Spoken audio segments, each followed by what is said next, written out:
প্রতিটি প্রাণী এবং প্রতিটি প্রাণের ঐকান্তিক ইচ্ছা হলো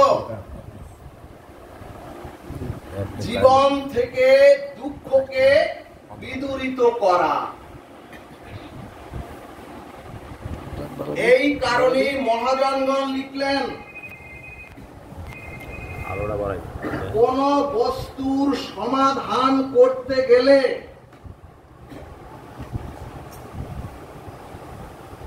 সেই বস্তুর তত্ত্ব জানতে হবে। শ্রীমদ্ ভাগবত লিখলেন,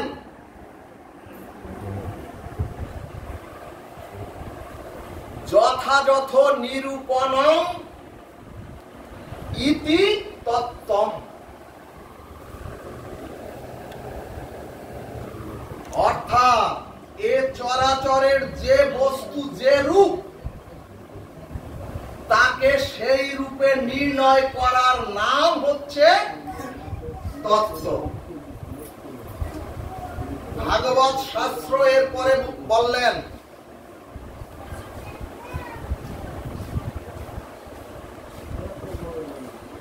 শ্যাম মেতে উঠলেন অপ্রাকৃত নবীন মদন। গৌর ভক্তবৃন্দ, এখানে যে মদন, এই মদন প্রাকৃত জগতের কোন কাম বস্তু নয়। ওই শ্যামের মদন হচ্ছে অপ্রাকৃত নবীন মদন। এজন্যই শাস্ত্র বললেন, অনাদির আদি পরম পুরুষ পরমেশ্বর ভগবানের পরে এই চরাচর রূপ দুনিয়াতে শক্তিশালী হচ্ছে কামদেব। এবং এই কামদেবী একদিন ওই অনাদির আদি ভগবানকেও চ্যালেঞ্জ করা দুঃসাহস দেখিয়েছিলেন। শ্রীমদ্ ভাগবত বললেন, এই কামরূপ মায়াধীন রমণের দাসত্ব করছি আমরা এই চরাচরের সকলে। ভক্তগণ, এজন্যই ভাগবত শাস্ত্র বললেন, আমরা হচ্ছি কামের দাস, আমরা হচ্ছি কাম কামনার দাস, কিন্তু আমরা কৃষ্ণ দাসও হতে পারছি না, আমরা কেউ রাধা রানীর দাসও হতে পারছি না। কিন্তু মহাজনগণ বললেন,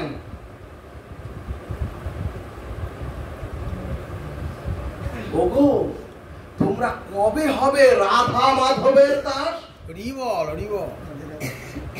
ওগো তোমরা কবে হবে ওই শ্রীমতী রাধা রানীর দাস?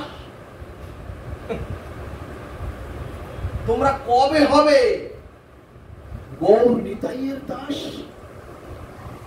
সুধীজন ভাগবত প্রশ্ন করলেন, 70-80 বছর বয়সে 70-80 বছর বয়সে এসে মৃত্যুর দ্বার প্রান্তে বসে তোমাদের মাথা আর চুল কালো করার দরকার কি? ভাগবত প্রশ্ন করলেন জগৎ জীবের কাছে, একজন বৃদ্ধ চুল কলম করার দরকার কি? এর পরের অংশে ভাগবত বললেন, একজন বিধবা মায়ের চুল কালি করে কালো করার কি দরকার? অর্থাৎ আমি যে বৃদ্ধ হইনি তা প্রমাণ করার শত সহস্র করার অপচেষ্টা আমরা প্রতিনিয়ত করছি। এজন্যই শাস্ত্র বললেন আমরা সকলে হচ্ছি কামের দাস, আমরা সকলে হচ্ছি দেহ ভোগের দাস। ভক্তগণ, এই কামদেব বিজয় পতাকা হাতে নিজে উড়িয়ে তারপর বলেছিলেন আমি ব্রহ্মাকে পরাস্ত করেছি, আমি সকল দেবতাদের পরাস্ত করেছি, আমি কামদেব ইন্দ্রদেবকেও পরাস্ত করেছি, আর মানুষ তো আমার পদতলে। ভক্তগণ, এমনকি এই কাম তিলক বিজয়ী অভিমানে বলেছিলেন এখন আমার একটাই টার্গেট, শিব আর ভগবান কৃষ্ণকে যদি পরাস্ত করতে পারি তবে আমি কামদেবী হব, ত্রিলোকের অধীশ্বর সর্বশক্তিমান। জয় নিতাই গৌর হরি বল। হরে কৃষ্ণ হরে কৃষ্ণ। এই আস্ফালন করে কামদেব কৈলাসে গিয়ে তখন মহাযোগেশ্বর ভগবান শঙ্কর সমাধিতে ন্যস্ত ছিলেন। তখন তার কাম ফুলবানে পঞ্চম স্বরে যখন ভগবান শঙ্করকে বাণ নিক্ষেপ করলেন,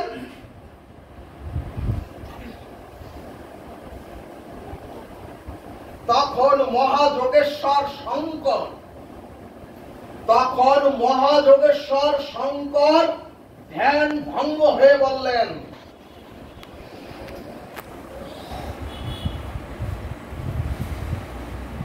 এত স্পর্ধা তোর কামদেব, এত সাহস তোর কামদেব, তুই আমাকে পরাস্ত করার জন্য, অর্থাৎ আমি যেখানে সমাধিস্থ সেই সমাধিস্থ ভঙ্গের জন্য ফুলবানে পঞ্চম স্বরে তুই আমার উপরে বাণ নিক্ষেপ করলি। তখন ভগবান শঙ্কর সমাধি থেকে উত্থাপিত হয়ে তার তেজপুঞ্জ আজ্ঞাচক্র থেকে, অর্থাৎ ভগবান শঙ্করের তৃতীয় নয়ন দিয়ে কামকে পুড়িয়ে অশ্বভূত করে দিলেন। হরিবল হরিবল। এই জন্যই ভগবান শঙ্করের এক নাম হচ্ছে মদন মোহন। কিন্তু ভস্মীভূত হয়েও কামদেব, ভস্মীভূত হয়েও কাম সমস্বরে বলছে প্রভু জিত কিন্তু আমার হয়েছে, জিত তোমার প্রভু হয়নি। কি কারণ জানো প্রভু? তুমি আমাকে ভস্মীভূত করে আমাকে অতনু করে দিলে। ভক্তগণ, সুধীজন, অতনু মানে প্রভু তুমি আমার শরীরটাকে পোড়ালে, কিন্তু কামকে তুমি শেষ করতে পারোনি। ভক্তগণ, সেই দিন থেকে কামদেবের কোন চেহারা এই চরাচর জগতে নাই এবং কামকে দেখাও যায় না আমাদের নয়নে। অর্থাৎ কাম হচ্ছে অতনু, কিন্তু এই অদৃশ্য কামই এই সারা বিশ্বকে পরাস্ত করে আজ দেখুন চারিদিকে বিশ্বময়, দেখুন কামই কিন্তু জয়ী হচ্ছে। এমনকি ভাগবত বললেন, এই চরাচর রূপ পৃথিবীতে যে শিশুটি জন্মগ্রহণ করে, জন্মগ্রহণ করার সাথে সাথে সেই শিশুটি এই কামময় পৃথিবীর বাতাস তার শরীরে লেগেই ওই শিশুটিও কামময় হয়ে যায়। অর্থাৎ কামময় পৃথিবী আর ভোগময় এই চরাচর রূপ পৃথিবী। এখন প্রশ্ন আসবে, তাহলে কামের স্বরূপ কি? ভাগবত বললেন, আত্মেন্দ্রিয় প্রীতি ইচ্ছা তারে বলে কাম, কৃষ্ণেন্দ্রিয় প্রীতি বাঞ্ছা ধরে প্রেম নাম। কি বলল ভাগবত?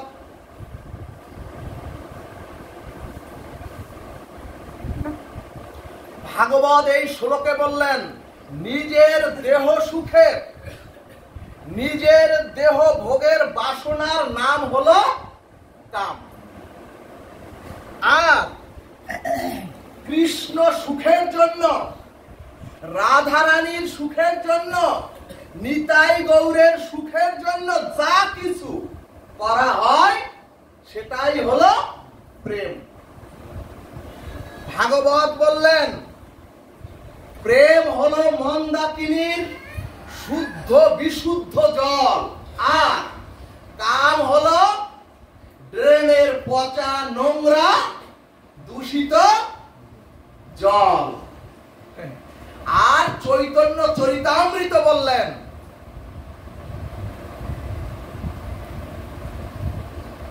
কাম হলো তিমির অন্ধকারের অমাবস্যা, আর প্রেম হলো পূর্ণিমার অনন্ত সুন্দর পূর্ণিমা। এখন প্রশ্ন, কাম আর প্রেমের পার্থক্যটা কেমন? সুধীজন, একই বাগানের, একই গোলাপ বাগানের একই গোলাপ, দুটি ছেলে ওই একই বাগান থেকে গোলাপ হাতে তুলে, একটি ছেলে তার প্রণয়নী প্রেয়সী তার খোপায় গুজে দিলেন, এটা হলো কাম। আর অন্য একটি ছেলে ওই গোলাপে অগুরো চন্দন পাপড়ি গুলে ছড়িয়ে, অগুরো চন্দন মিশিয়ে রাধা মাধবের চরণে দিলেন, এটা হলো প্রেম। হরিবল হরিবল হরিবল। শুধু ভক্তগণ, একই বাগান, ও মাগো, একই বাগান, একই বাগানের একই বৃন্তের একই গোলাপ ফুল,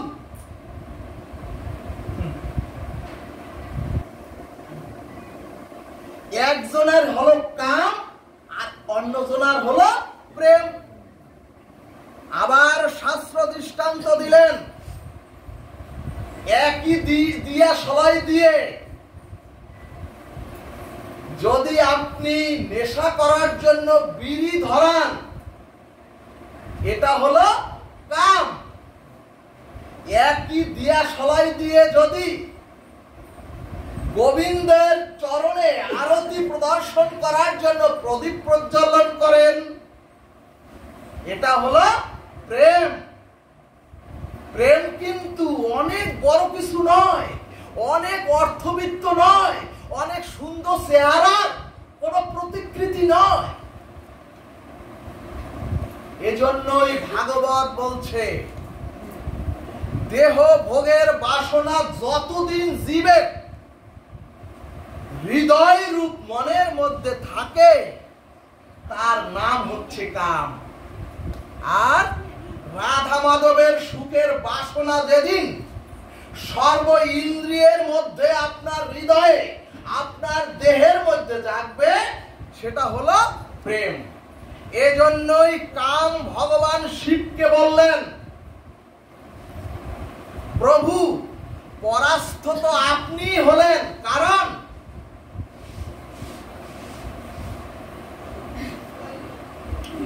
আপনার কামনা তো আসলো, কামনার পরে ক্রোধ, আপনার কামনা তো আনতে পেরেছি, যে কামনার জন্য আপনার মধ্যে ক্রোধ আমি জাগাতে পেরেছি। সুধীজন, কামের স্পর্ধাটা দেখুন। ভগবান যোগেশ্বর শিবকেও ক্রোধান্বিত করে ছাড়লেন ওই কামদেব। তখন ভগবান শঙ্কর বললেন, এটা তো আমি ঠিক করিনি, কারণ কামকে পুড়িয়ে ভস্মীভূত করলেও কামকে তো আমি বিনষ্ট করতে পারলাম না। এবং ভক্তগণ, তখন ভগবান শঙ্কর সিদ্ধান্ত নিলেন, এই কামকে আমার ভগবান শঙ্কর শিব বলছেন, এই কামকে আমার প্রেমে রূপান্তরিত করতে হবে। কামকে রূপান্তরিত করার জন্য ভগবান শঙ্কর কি করলেন? ভগবান শঙ্কর গিরিজার অর্থাৎ পার্বতীর হাত ধরেছিলেন, কারণ ভগবান শঙ্কর কামকে প্রেমে রূপান্তরিত করার জন্য একমাত্র। এখন প্রশ্ন, ভগবান শঙ্কর কামকে বশীভূত করার পরেও কেন কামের জয় হলো? কারণ ভক্তগণ, ভগবান শঙ্করকে যোগের থেকে সমাধির থেকে জাগিয়ে ক্রোধান্বিত করতে পেরেছিলেন কাম। এজন্যই ভাগবত বললেন, কাম যদি বাধা প্রাপ্ত হয় অথবা যদি যে কোনো চাওয়ার পথে, যে কোনো কামনা বাসনা চাওয়ার পথে যদি বাধা আসে, তখনই কিন্তু মানুষের শরীরে ক্রোধ আসে। গৌর ভক্তবৃন্দ, এই কাম তখন বললেন, আমার শরীর না থাকলেও আমি শক্তিমান, এবং আমার একটি জায়গায় অর্থাৎ যদি আমি কৃষ্ণকে পরাস্ত করতে পারি, তাহলেই আমি হব ত্রিলোক বিজয়ী মহা শক্তিধর। তখন ওই কামদেব বৃন্দাবনে গিয়ে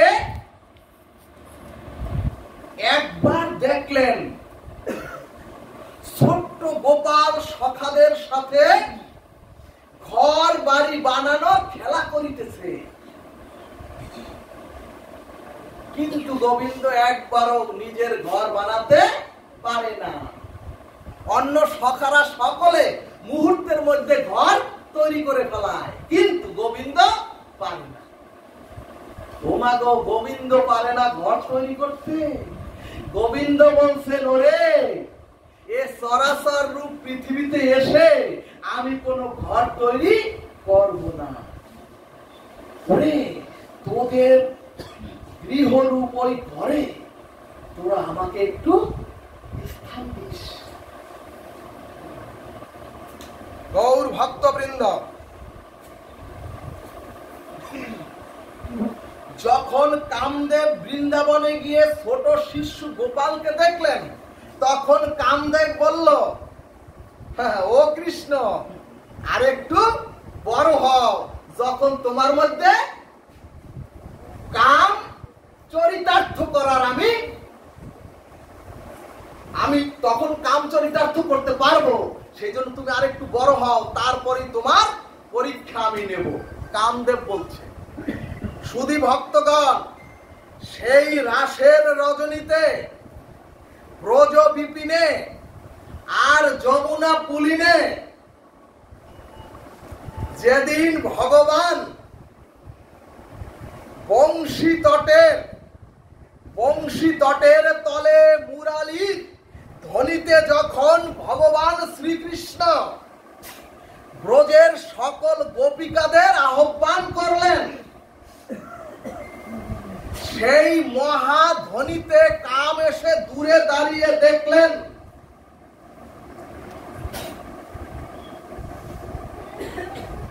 সেই মহাধ্বনিতে যখন সমস্ত গোপিকারা ভগবানের কাছে এসে হাজির হলেন, তখন কামদেব একটু অনতি দূরে দাঁড়িয়ে দেখলেন আজ গোপীর সাথে গোপীনাথের অথবা রাধারানীর সাথে আজ রাধারমণের রাস হবে। আর ওই দৃশ্য দেখে কামদেব বলল, আজ দেখি হে ভগবান, আজ দেখি ও কৃষ্ণ, তুমি আমার ফুলস্বর পঞ্চম বাণ থেকে কিভাবে তুমি রেহাই পাও।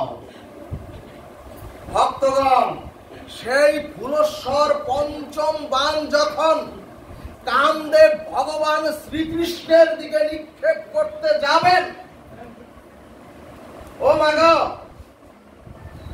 যখন কামদেব পঞ্চম বাণ ফুলস্বর বাণ যখন ভগবান শ্রীকৃষ্ণের দিকে নিক্ষেপ করতে যাবেন, যখন একবার কামদেব ভগবান শ্রীকৃষ্ণের দিকে নজর দিয়েছেন,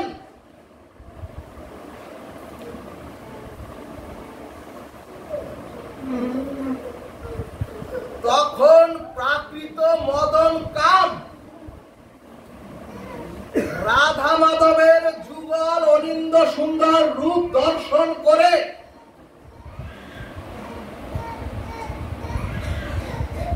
ওই রূপ নয়নে আসার সাথে সাথে কামদেব ওখানেই মূর্ছিত হয়ে মোহিত হয়ে পড়ে গেলেন। যখন কামদেবের মূর্ছা ভাঙল,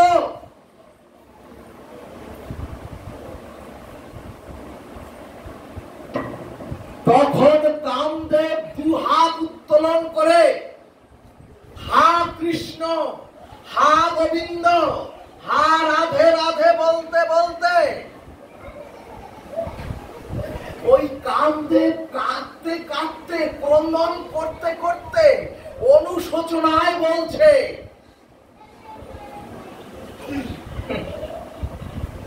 হে গোবিন্দ, হে দয়াল প্রভু, তোমার অসমর্থ এমন রূপ, হে প্রভু, তোমার অনিন্দ সুন্দর এমন রূপ। কামদেব বলছে, আমি কাম না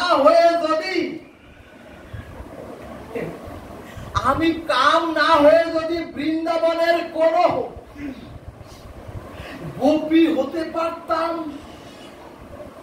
আমি কাম না হয়ে যদি এই ব্রজ বৃন্দাবনের কোন গোপী হয়ে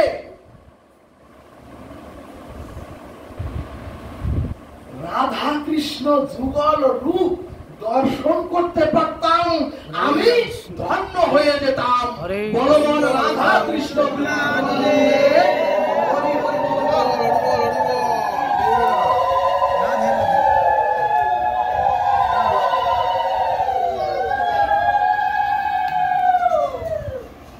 ভক্তগণ কাম মোহিত হলেন যুগলের রূপ মাধুর্যে, এবং এই গোবিন্দের নাম হলো মদন মোহন। এখন একটা প্রশ্ন আসবে, আপনারা শুধুই বলেন আমরা কেউ মহিলা কেউ পুরুষ, আমরা কেউ মহিলাও না, আমরা কেউ পুরুষও না, আমরা হচ্ছি প্রকৃতি। আর প্রকৃতি মানেই কিন্তু আমরা সকলে রাধারানীর কিঙ্করী দাসী। তাহলে আমরা পুরুষ দেহ নিয়ে নিজেকে রমণী ভাববো কিভাবে?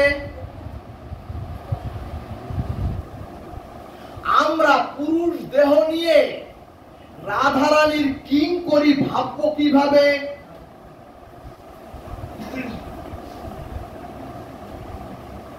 শ্রীমদ্ ভাগবত লিখলেন, রাম্য কাচিত উপাসনা ব্রজেন্দ্র বর্গেন যা কল্পিতা। অর্থাৎ যদি ব্রজ ভজনের অধিকারী কোন ভজনানন্দী সদ্গুরুদেব আপনাকে রাধারানীর চরণে কিঙ্করী ভাবনায় ব্রজের মাধুর্য লীলা রস যদি কোন গুরুদেব দিয়ে দেন, আর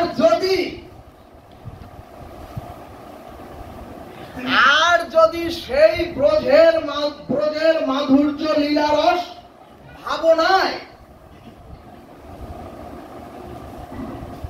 এই চরাচরে মনুষ্য দেহ নিয়ে আপনারা নিরন্তর রত থাকতে পারেন, রাধারানীর কিঙ্করী পেয়ে যদি আপনারাও এই চেহারার মধ্যে মনুষ্যত্বের মধ্যে পেয়ে যদি একবার কিঙ্করী ভাবনা রাধারানীর যদি পেয়ে যান বা যদি ভাবতে পারেন, তাহলে যেখানে কাম নাই সেই গোবিন্দের নিত্য লীলাতে আপনারাও সকলে পার্ষদ হয়ে একদিন সেই রাসলীলায় পৌঁছে যাবেন। ভক্তগণ, বৃন্দাবনের অনেক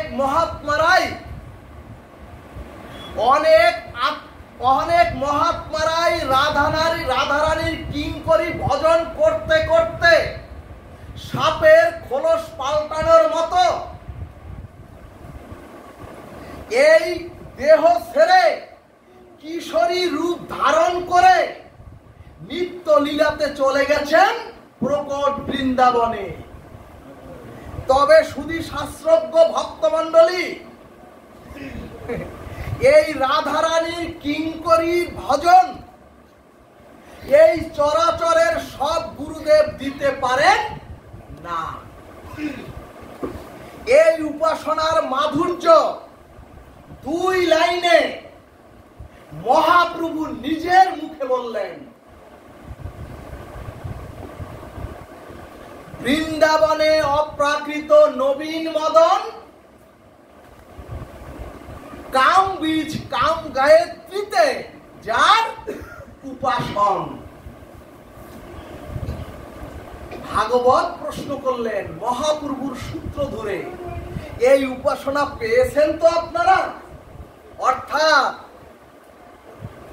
আপনারা কাম বীজ কাম গায়ত্রীর ভজনটাই হচ্ছে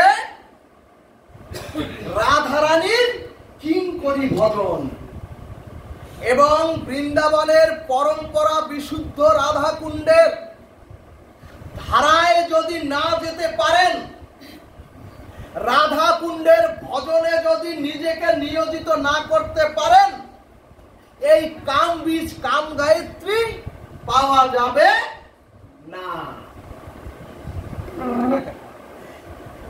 ভক্তগণ, যেখানে কামের কোনো গন্ধ নাই, কামের কোনো ছিটা ফোটা নাই, শুধু আছে রাধা মাধবের যুগল সেবা। গৌর ভক্তবৃন্দ, শ্রী গোবিন্দের সেই রাসের গোপিকাদের একটি লীলা বলেই পাঠ সমাপ্ত করব। সুধীজন, সেই রাসের বাঁশির সুর শুধু গোপিকারা শুনল কেন?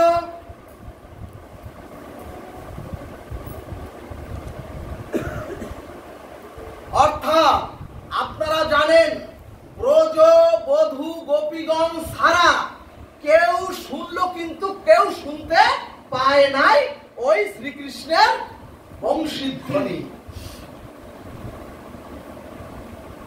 এই যে এখানে আপনারা সকলেই ভাগবত অমৃত সুধা শুনছেন, যদি কারো কর্ণে বেধি না থাকে,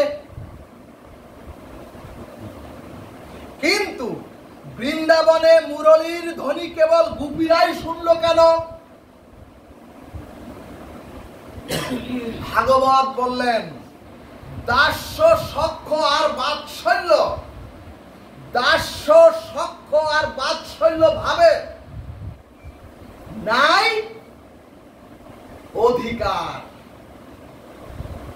অর্থাৎ দাস্য ভাব, সখ্য ভাব আর বাৎসল্য, এই তিন রতির অধিকার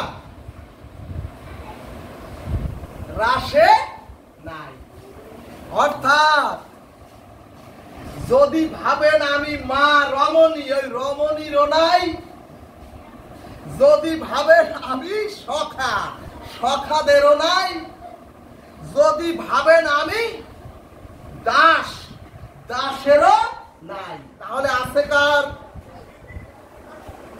এরপরে শ্রীমদ্ ভাগবত লিখলেন সখী বিনা রাসলীলা পুষ্টি নাহি হয়, সখী রস আস্বাদিয়া লীলা বিস্তার হয়।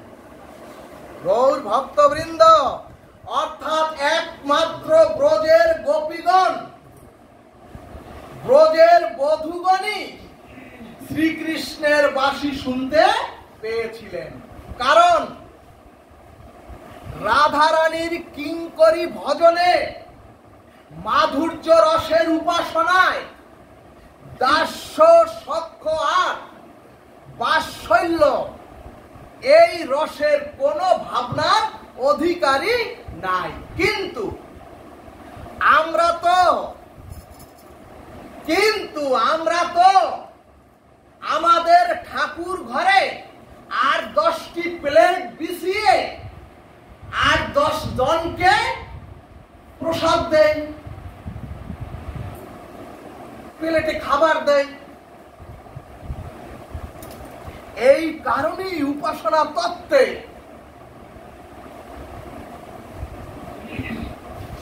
এই কারণেই শ্রীমদ্ ভগবত গীতায়, এই কারণেই শ্রীমদ্ ভাগবতে, এই কারণেই শ্রী শ্রী চৈতন্য চরিতামৃতের কোথাও অর্থাৎ কোন উপাসনা তত্ত্বে অনেক বিগ্রহ রাখতে নাই। কারণ কি? কারণ একটা মন আপনি কতজনকে নিবেদন করবেন? ভাগবত বললেন এক রাধা মাধবের উপাসনা বা নিতাই গৌরের উপাসনা যদি সরাসরি মনুষ্য এই জীব বা মনুষ্য দেহ পেয়ে যদি রাধার মাধবের উপাসনা আর নিতাই গৌরের উপাসনা করেন, আর আলাদা ভাবে কারো উপাসনা করার বা কাউকে সন্তুষ্ট করার কোনো প্রয়োজন নাই। শাস্ত্র বললেন যথা তরু মূলং নিষেচনং, অর্থাৎ তরুর মূলে বা গাছের গোড়ায় যদি জল দেন, সমস্ত শাখা প্রশাখায় ওই জল বিস্তার হয়। সনাতনী হিন্দুদের উপাসনা তত্ত্ব হলো আরাধ্য ভগবান ব্রজেশ তনয়, অর্থাৎ যারা যুগল ভজন উপাসনা করেন, যারা তারক ব্রহ্ম মহানাম হরিনাম সংকীর্তনের উপাসনা নিরন্তর করেন, তাদের সমস্ত উপাসনা এ চরাচরে সমাপ্ত হয়ে যায় এবং তারাই সাপের দেহ ছেড়ে এবং তারাই খোলস পাল্টিয়ে তারাই এই চরাচর থেকে একদিন এই দেহ ছেড়ে কিশোরী রূপ ধারণ করে পুষ্পক রথে করে ওই প্রকট বৃন্দাবনের লিপ্ত লীলাতে স্থান পাবেন। জয় জয় রাধা কৃষ্ণ প্রীতি।